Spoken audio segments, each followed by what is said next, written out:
은퇴하시고 아주 연로하신 목사님이 은퇴 후에 낚시를 좋아하셔서 강가에서 낚시를 하고 있는데 발밑에서 이상한 소리가 들렸습니다. 밑을 자세히 살펴보니까 개구리가 한 마리가 있었고 놀랍게도 그 개구리가 말을 하는 것이었습니다. 보세요. 저는 마법에 걸린 아리따운 공주랍니다. 저에게 키스를 해주시면 제가 다시 아름다운 공주로 그렇게 돌아와서 당신을 행복하게 해드릴 거예요. 그러니 제게 키스를 해주세요. 라고 이 말하는 개구리가 말을 했어요. 그래서 그 연로하신 목사님은 빙긋이 웃으면서 개구리를 주워서 호주머니에 집어넣었습니다. 잠시 후 주머니 속에서 개구리가 다시 간청을 했습니다. 저는 마법에 걸린 아리따운 공주라니까요. 저에게 키스만 해주시면 저는 다시 어여쁜 공주가 될 거예요. 노 목사님은 여전히 빙긋이 웃으면서 계속 낚시를 했습니다.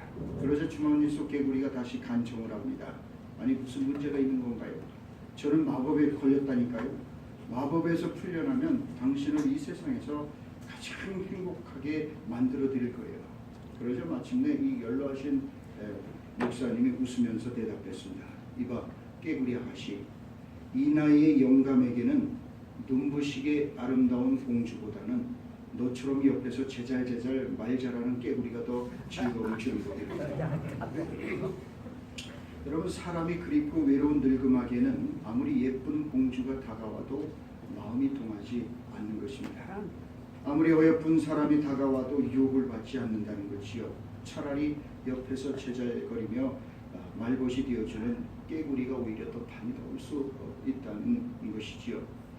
그렇고 보면 우리가 시험을 당하고 유혹을 받을 수 있다는 것은 어떤 의미에서 참 고마운 일이 아닐 수 없습니다. 왜 그렇습니까? 그만큼 우리들의 마음이 요동치고 흔들린다는 것은 우리가 확실하게 살아있다는 증거이기 때문입니다. 그래요. 시퍼렇게 우리가 살아있으니까 유혹도 받고 또 시험에도 들 수 있는 것이 아니겠습니까? 여러분 한번 생각해 보십시오. 이 세상에서 그 어떤 것에도 흔들리지 않고 시험을 받지 않는 사람들이 있다면 어떤 사람들일까요? 어디에 있는 사람들일까요? 아마도 중환자실이나 호스피스 병동이나 아니면 공동묘지에 묻혀있는 사람들일 겁니다. 생명에 대한 정상적인 욕구와 욕망은 하나님께서 우리에게 주신 것이므로 그 자체로는 나쁜 것이 아닙니다. 만일 우리에게 이런 욕구들이 없다면 우리는 제 기능을 발휘할 수 없을 겁니다. 만약 우리에게 배고픔과 목마름이라는 이 욕구가 없어서 그래서 우리가 마시지도 않고 음식을 먹지도 않는다면 우리는 건강을 잃게 될 것이고 심지어는 생명마저 그렇게 잃게 될 것입니다. 우리에게 그래요. 식욕이 있기 때문에 바깥에 있는 음식에 우리가 반응을 하고 배가 고프면 우리는 참지 못하고 음식을 우리가 구하게 됩니다. 만일 성적인 욕구가 인간에게 없다면 인류는 종속할 수 없을 겁니다. 아이들은 이 세상에 태어나지 못할 겁니다. 이런 욕망들은 하나님의 뜻 안에서 정상적으로 충족될 때는 다 좋은 것들입니다. 그러나 우리가 알아야 될 것은 욕망과 이 욕심은 다른 것이라는 사실입니다. 욕망은 부족함을 우리가 느껴서 그것을 채우려고 바라는 마음입니다. 자, 그렇기 때문에 욕망은 우리들의 생을 역동적으로 만듭니다. 우리에게 그런 욕망이 있기 때문에 그 욕구가 있기 때문에 그 욕구를 충족시키기 위해서 열심히 노력하고 그렇게 살아가는 동안 우리는 삶을 역동적으로 만들 수가 있어요. 자, 그러나 욕심은 다른 겁니다. 욕심은 자기만을 이롭게 하고자 하는 마음입니다. 또 분수에 지나치게 하고자 하는 마음입니다. 사람이 유혹과 시험에 넘어가는 것은 다 지나침에 대한 바로 욕심 때문입니다. 그래서 욕심을 잘 다스려야, 이 욕심은 잘 다스려야 되는 거지만은 우리에게 욕구가 있다는 것은 감사한 일이 아닐 수 없습니다. 여러분 그래요. 그래서 우리가 살아있는 까닭에 우리에게 이 자연스러운 욕구가 있는 까닭에 사람들은 누구나 좋은 집을 보면 야 나도 한번 저런 집에서 살아봤으면 좋겠다라는 마음을 가질 수 있습니다. 멋진 자동차를 보면 나도 한번 저런 차를 타고 폼나게 드라이브 한번 해보면 좋겠다라고 생각할 수 있습니다. 백화점 명품 매장에 진열되어 있는 제품들을 보면서 저런 명품을 한번 가져왔으면 좋겠다라고 누구든지 그런 마음을 가질 수 있습니다. 자, 그런데 여러분 그런 모든 것들에 대해서 아무런 관심도 없고 어떤 욕구도 없고 모든 게 귀찮게만 여겨진다면은 그런 틀림없이 오늘 내일 하는 사람일 겁니다. 아무 거에도 관심이 없고 아무 거에 대한 욕구도 없고 욕망도 없다면 그런 아마 오늘 내일 하는 그런 사람일 것입니다. 그래요. 이 세상의 모든 좋은 것들에 대해서 아무런 시험이나 유혹을 받지 않는 사람이 있다면 그는 세상을 뛰어넘은 거룩한 성인이거나 아니면 유통기한이 다 끝나서 곧 폐기 처분된 신세에 놓여 있는 그런 사람일 겁니다. 적어도 우리가 종종 시험을 받으며 살아간다는 것은 그래서 우리가 살아있다는 증거이고 또 고마운 일일 수 있습니다. 그만큼 우리가 싱싱하게 살아있다는 그런 증거이기 때문에 그렇습니다. 일단 살아있어야 시험도 받을 수 있는 것 아니겠습니까? 하지만 더 중요한 것은 시험에 넘어지는 것이 아니라 그것을 통해서 우리가 더 강해지고 그리고 깊어지고 지혜로워지는 겁니다. 아멘. 더 궁극적이고 본질적이고 영원한 것을 우리가 향하여 나가는 거죠. 그래서 오늘 야고보서 1장 2절로 4절은 이렇게 말씀합니다. 내 형제들아 너희가 여러 가지 시험을 당하거든 온전히 기쁘게 여기라. 이는 너희 믿음의 시련이 인내를 만들어내는 줄 너희가 알리라. 인내를 온전히 이루라. 이는 너희로 온전하고 구비하여 조금도 부족함이 없게 하려 함이라. 또한 1장 12절은 말합니다. 시험을 참는 자는 복이 있나니 이는 시련을 견뎌낸 자가 주께서 자기를 사랑하는 자들에게 약속하신 생명의 면류관을 얻을 것이기 때문이라. 아멘. 사실 이 시대의 교회들은 외적인 반대와 핍박에 의해서뿐만 아니라 내적으로도 많은 어려움에 직면하고 있었어요. 즉 야고보서가 기록되고 야고보서의 수신인들에게는 외적으로는 많은 핍박과 어려움이 그리고 안으로는 세속화되고 신앙의 기준이 좀 더 내려가고 좀 타협하고 흐트러지는 그런 시대였어요. 적어도 우리가 이 후기서신이라고 하는 이 야고 공동서신 중에 한 책인데 이 야고보서가 기록된 시대는 우리가 보통 110년에서 140년을 잡습니다. 그러니까 예수님이 30년대에 계셨으니까 벌써 몇 세대를 지나서 그래서 예수 그리스도를 직접 목격하고 예수님과 함께 예수님의 기적과 예수님의 부활을 목격한 그 세대의 사람들은 목숨을 걸고 순교하는 삶을 살았어요. 세상에 두렵고 세상이 감당할 수 없는 사람들로 살았어요.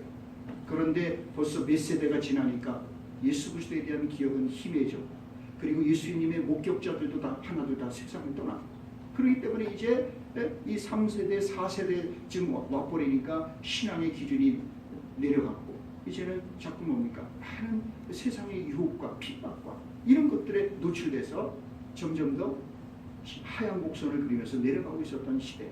그 시대가 바로 이 공관복음이 기록되게 된 그런 그 시대였죠. 자, 그래서 오늘 본문 말씀을 통하여 이 세상의 유혹과 시험에 넘어가지 말아야 된다고 말씀합니다. 자, 여러분 그래서 우리는 무엇보다도 이 시험과 유혹의 실체에 대해서 제대로 알 필요가 있습니다. 마태복음 24장 43절은 이렇게 말씀합니다. 너희도 아는 바니 만일 집주인이 도둑이 어느 시각에 올 줄을 알았더라면 깨어있어 그 집을 뚫지 못하게 하였으리라. 여러분 도둑도 언제 들이닥칠지를 미리 알고 있다면 그는 도둑이 아니라 손님으로 우리가 맞이할 수 있는 거죠. 기다렸다가 도둑이 언제 어느 시점에 온다면 우리가 도둑 맞겠습니까? 마찬가지로 우리들을 넘어뜨리는 유혹과 시험의 실체를 알 때 우리는 속지 않을 것입니다. 그렇다면 유혹과 시험의 실체는 무엇입니까? 본문 오늘 13절 14절 말씀을 보십시오. 사람이 시험을 받을 때에 내가 하나님께 시험을 받는다 하지 말지니 하나님은 악에게 시험을 받지도 아니하시고 친히 아무도 시험하지 아니하시느니라. 오직 각 사람이 시험을 받는 것은 자기 욕심에 끌려 미혹됩니다. 왜 우리가 시험을 받는다고요? 각 사람이 시험을 받는 것은 자기 욕심에 끌려 미혹되기 때문이다 라고 말씀합니다. 시험의 근본 원인이 우리 자신에게 있다는 사실을 알아야 한다는 거예요. 시험의 본질은 우리들 밖에 있는 것이 아니라 우리 안에 있는 욕심이라고 말합니다. 우리 각자가 욕심에, 우리가 욕심에 이끌려서 미혹된다는 거예요. 앞에서 말씀드렸듯이 오늘내 하는 사람들은 시험을 받지 않습니다. 시험 받을 힘도 없기 때문입니다. 나쁜 짓을 할 수 있는 힘이 있는 사람이나 할 수 있는, 죽어가고 있는 사람이, 그래서 기력이 세서 오늘날 하는 사람이 무슨 힘이 있어서 죄를 짓고 다니겠어요? 무슨 뭘 하겠어요? 뭘 먹겠어요? 고기도 다 끊는 것이. 젓가락을 들 힘도 없는 사람은 더 이상 바람을 피울 수도 없어요. 옛날 말에 이 못된 사람들은 말이죠. 젓가락 들 힘만 있어도 바람 핀다 이런 소리가 있어요. 옛날 어른들 하는 말이. 젓가락 들 힘만 있어도 나쁜 짓 할 수 있는 게 인간이라는 거예요. 유혹을 받을 수 있다는 거예요.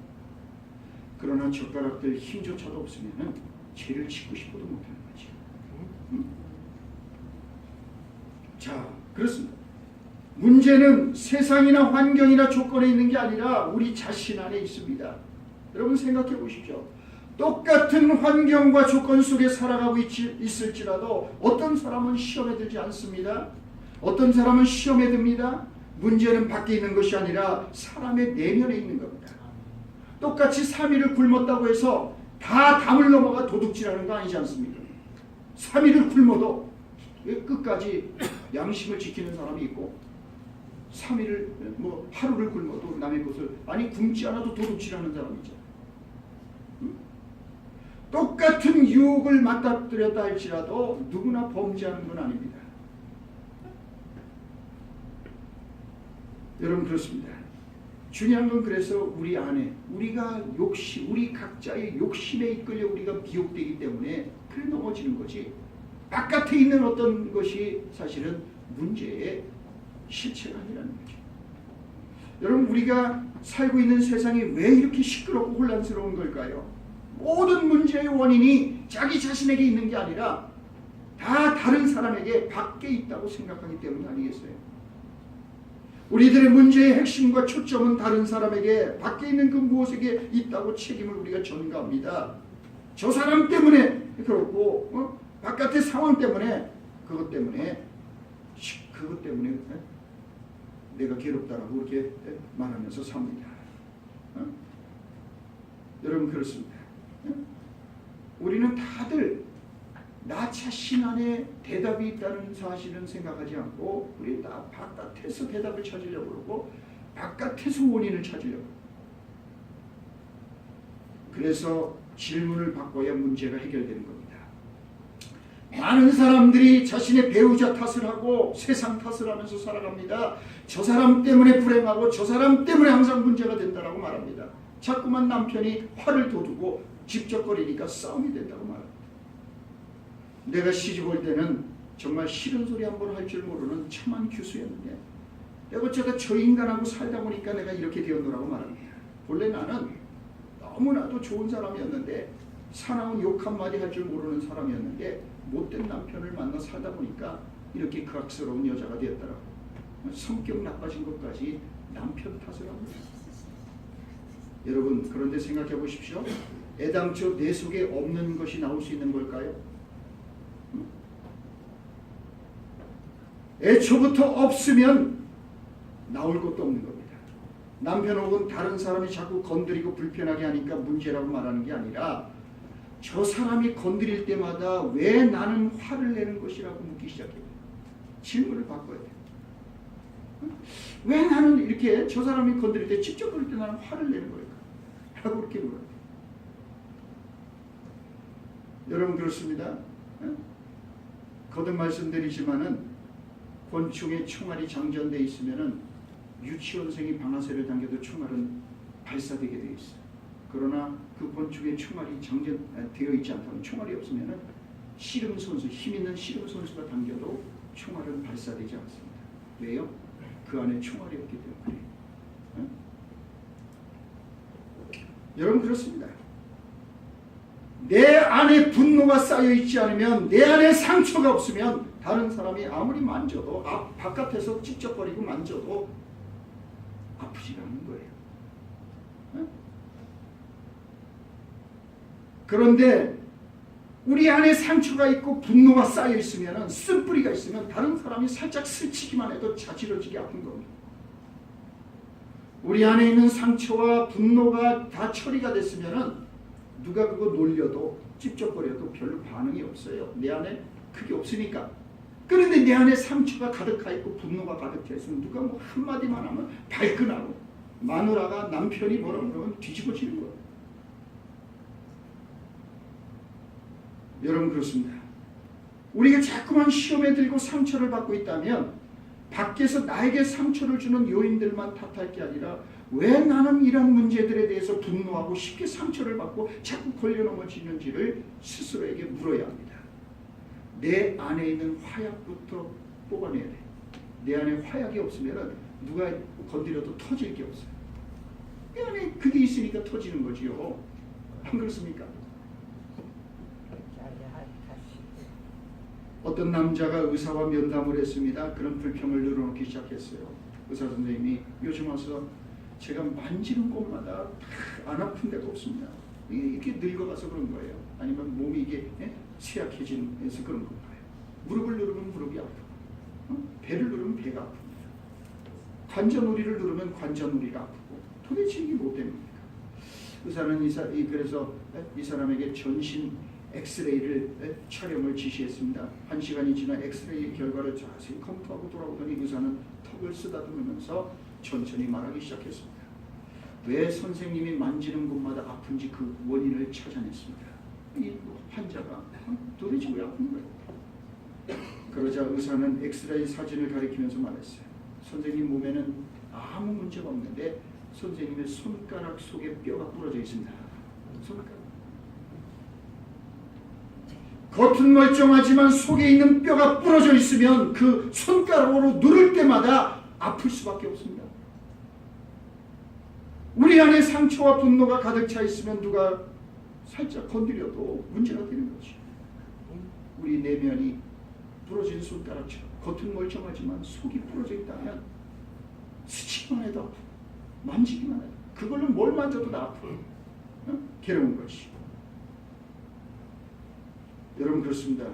우리 안에 일확천금을 꿈꾸는 욕심이 꿈틀거리고 있으면 얼마든지 우리가 속이는 것들의 먹잇감이 될 수 있는 겁니다. 여러분 거듭 말씀드리지만 왜 수많은 사람들이 사기를 당하는 걸까요? 그렇게 똑똑하고 잘난 사람들, 그런 사람들도 사기당하는 사람들이 부직이 있습니다. 왜 사기를 당할까요? 우리가 생각할 때는 이 세상에 못 배운 사람들도 아닙니다. 속에 품고 있는 욕심 때문이지요. 자기 욕심에 이끌려 미혹이 되어 사기를 당하는 겁니다. 애당초 지나친 수익에 대한 기대나 욕심이 없었다면 사기꾼의 감언이설이 귀에 들어오지가 않습니다. 고수익을 보장한다고 해요. 몇 배로 투자하면 그렇게 늘어난다. 여러분 이대로 만족하고 감사하며 살아가는 사람들, 더 이상의 욕심을 가지고 있지 않은 사람들은 사기꾼들의 감언이설에 속지 않습니다. 뭐가 아쉬워서 속겠습니까? 이대로 감사, 이대로 죽어도 좋다고 생각하고 사는 사람들은 속을 일이 없어요. 뭐가 아쉬워서 사기꾼들이 하나님께 귀를 기울이겠어요? 왜 사기꾼들의 말에 솔깃한 겁니까? 내 안에 욕심이 꿈틀거리고 있기 때문에 그렇습니다. 그러니 여러분, 사기꾼들만 나쁜 게 아니라 사기를 당하는 사람들에게도 문제가 있어요. 사기를 당하는 사람들이 먹잇감이 되주니까 사기꾼들이 계속 생겨나는 거예요. 사기당하는 사람이 한 사람도 없어 보세요. 사기꾼들이 할 일이 없죠. 속는 사람이에요. 자, 그렇습니다. 네? 그래서 오늘 14절은 우리에게 이렇게 말씀합니다. 오직 각 사람이 시험을 받는 것은 자기 욕심에 끌려 미혹됩니다.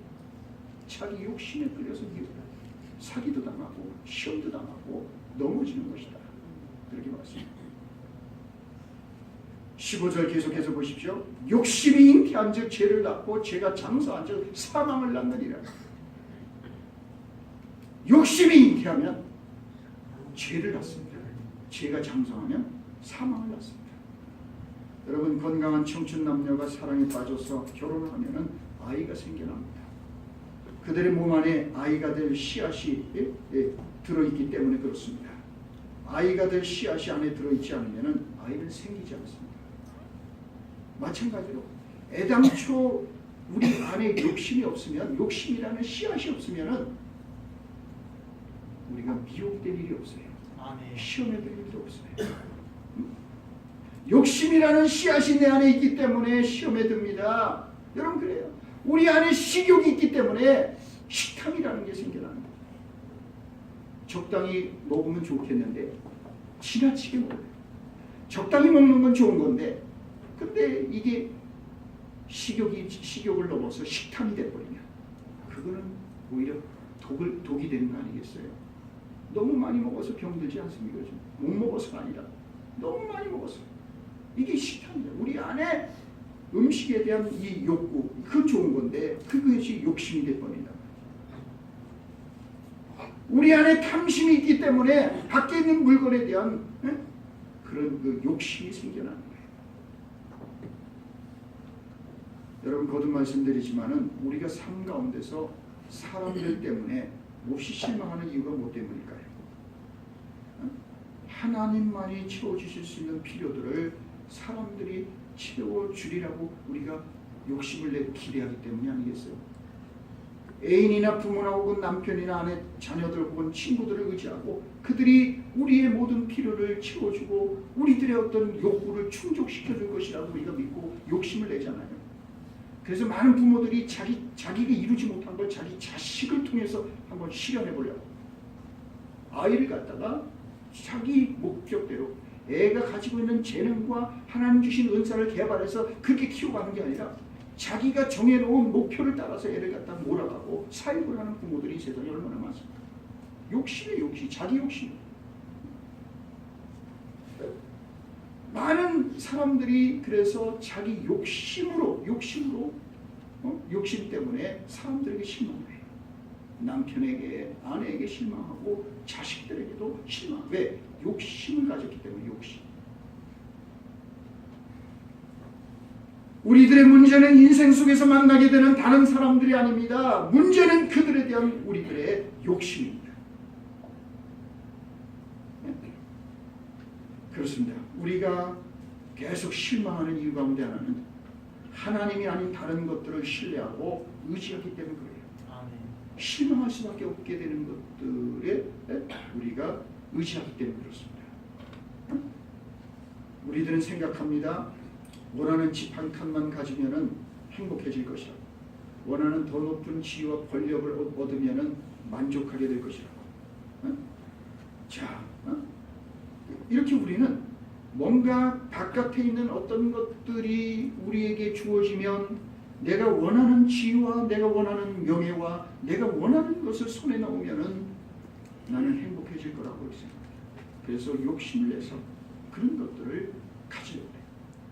더 많이 가져야 되고 더 높이 올라야 되고 그런 욕심을 가져야 돼요. 그런데 문제는 그런 것들이 결코 우리들에게 만족을 주지 못한다는 거예요. 자,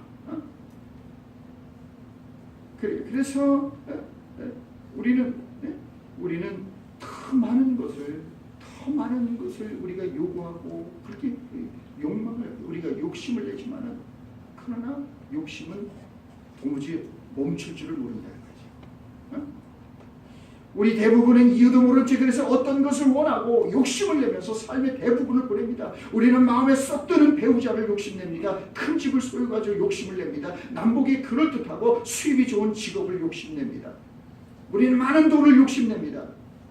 인기와 권력을 욕심내요. 때로 우리는 이 모든 것을 갖거나 대부분을 갖지만 여전히 무언가 모자라고 불행한 자신을 발견합니다.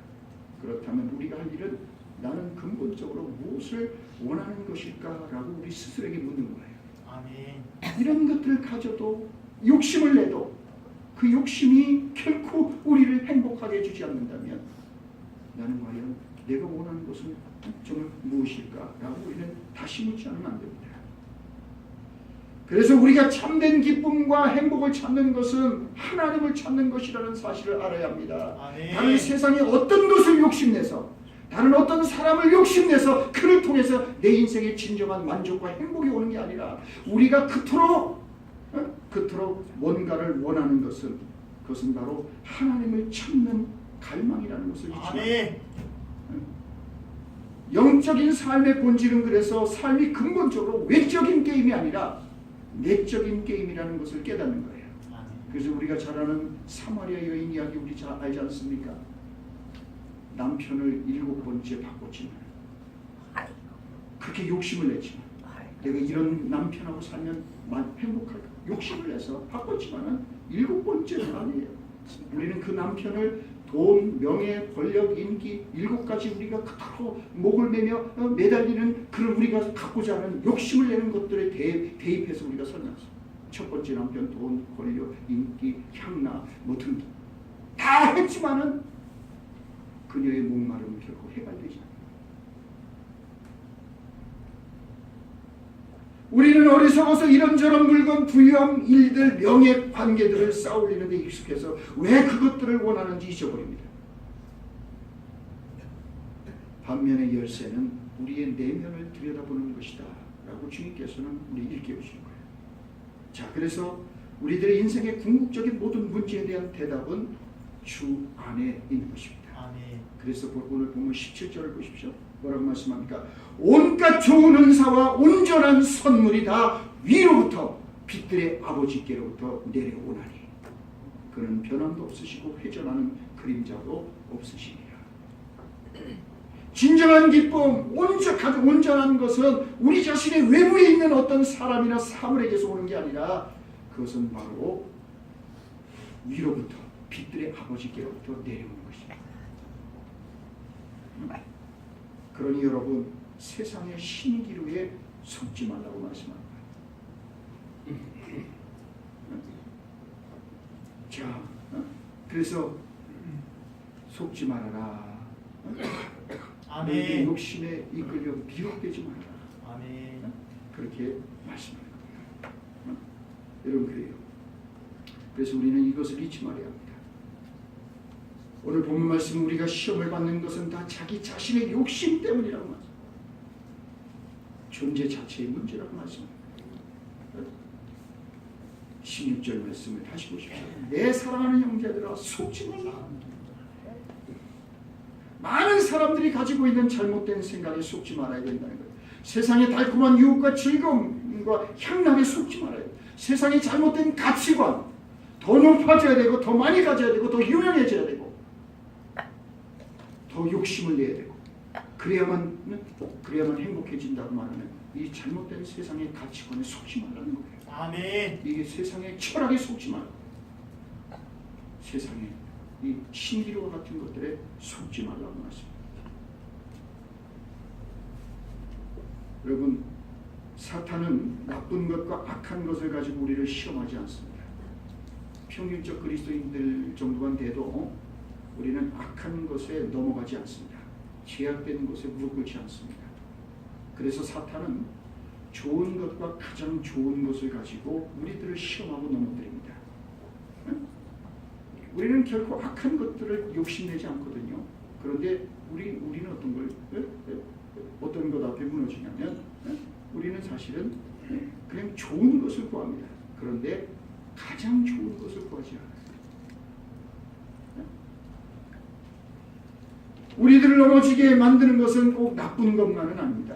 좋은 것이 사실은 가장 좋은 것에, 최고의 것에 가장 큰 적이 될 수 있어요. 그래서 우리는 세상이 제공해주는 좋은 것들이 우리는 그걸 욕심을 냅니다. 그리고 그것들에 머물고 그것들을 가지면 다 되는 줄 알아요. 그래서 가장 좋은 것, 저 위에서 모든 온전한 것, 모든 좋은 것은 다 저 위로부터 빛 대신 하나님으로부터 오는 건데 그 하나님을 구하지 않게 되는데 우리의 문제가 있다라고 말씀합니다.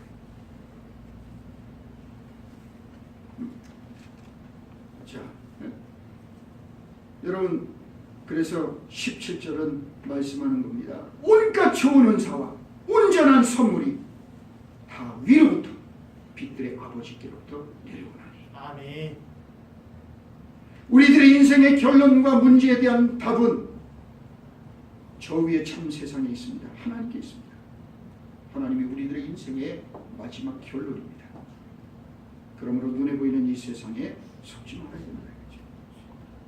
그래서 우리가 시험을 참고 유혹을 이기는 삶을 살아가기 위해서 반드시 회복해야 될 관점은 바로 하나님의 관점입니다. 아멘. 누누이 말씀드렸듯이 신앙생활은 그래서 가치천환을 통하여 우리가 다른 관점과 시각으로 인생과 사고를 바라보고 살아가는 법을 배우는 거예요. 그것이 곧 하나님의 관점, 영혼의 관점을 가지고 살아가야 해요. 아멘. 저 위에 하나님의 관점에서 모든 사물과 인생과 가치를 보고 살아가는 사람은 헛다리를 짚지 않습니다. 세상의 신기루에 속지 않습니다. 짝퉁에 속지 않습니다. 눈에 보이는 이 모든 것들이 다 지나가는 것이 맞기 때문에 그거에 그걸 잡으려고, 잡을 수 없는 것을 잡으려고 욕심을 내지 않습니다.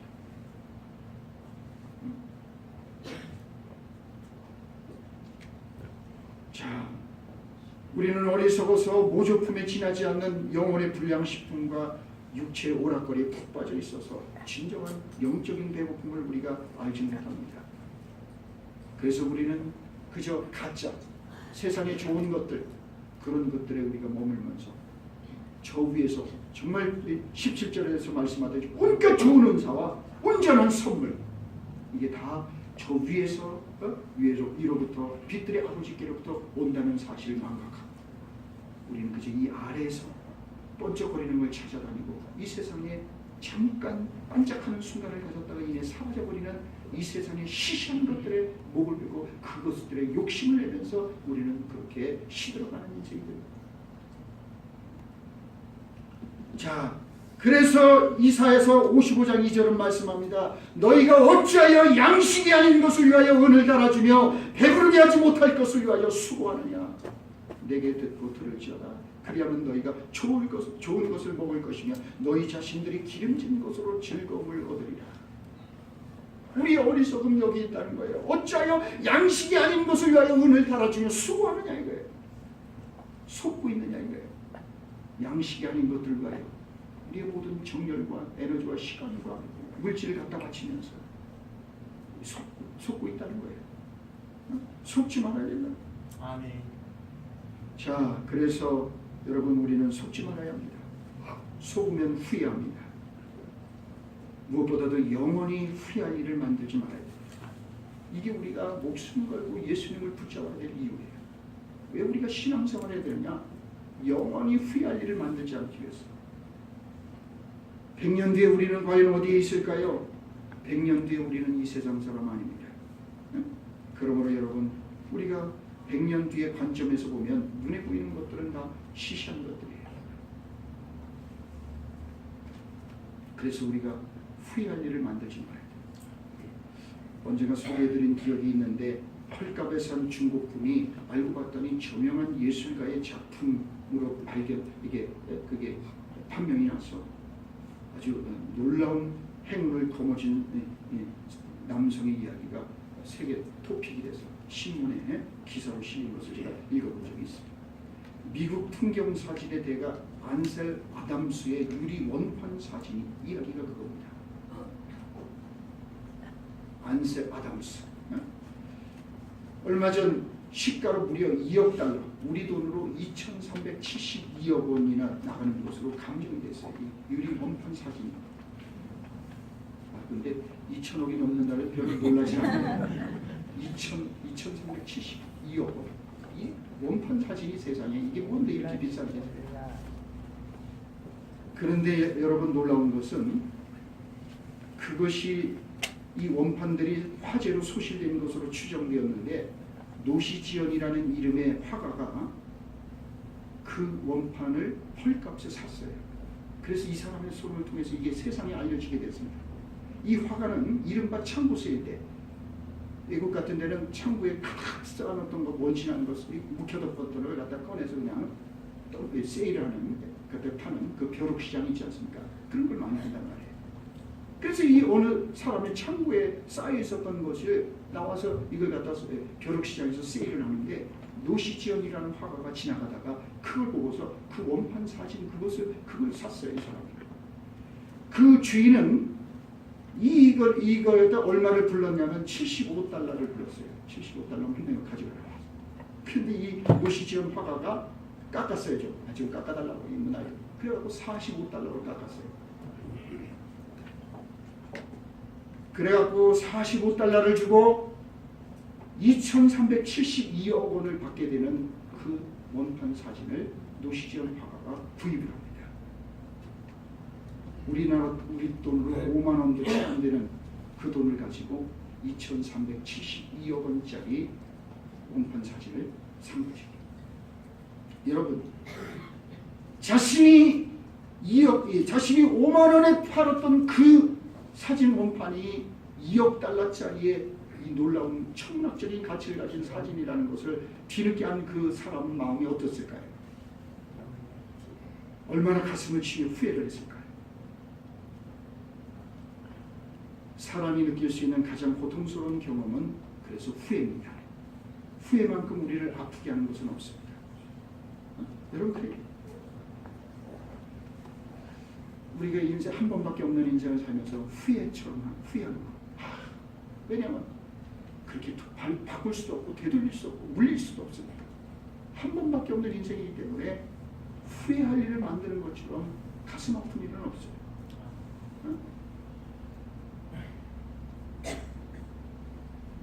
후회는 돌이킬 수 없습니다.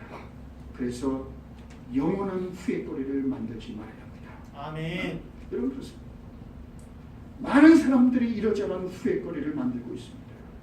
그런 까닭에 오늘 본문 말씀은 우리에게 말씀합니다. 욕심이 잉태한즉 죄를 낳고 죄가 장성한즉 사망을 낳느니라. 내 사랑하는 형제들아, 속지 마라. 욕심 때문에 후회할 일들 만들지 말라고 말씀합니다. 욕심만 내지 않았더라면